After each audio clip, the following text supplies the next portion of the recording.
লেবাননে মহান স্বাধীনতা দিবস উদযাপন করছে আওয়ামী লীগ। এই উপলক্ষে আলোচনা সভা ও সাংস্কৃতিক অনুষ্ঠানের আয়োজন করা হয়।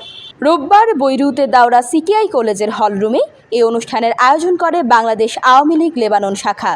অনুষ্ঠানের শুরুতে পবিত্র কোরআন তেলাওয়াত, জাতীয় সঙ্গীত পরিবেশন ও মুক্তিযুদ্ধে শহীদদের স্মরণে দাঁড়িয়ে 1 মিনিট নীরবতা পালন করা হয়। আওয়ামী লীগ লেবানন কেন্দ্রীয় কমিটির সভাপতি সৈয়দ বাবুল মিয়ার সভাপতিত্বে ও সাধারণ সম্পাদক তপন ভৌমিকের সঞ্চালনায় অনুষ্ঠানে প্রধান অতিথি ছিলেন বাংলাদেশ আওয়ামী লীগের প্রেসিডিয়াম সদস্য বীর বিক্রম মোফাজ্জল হোসেন চৌধুরী মায়া।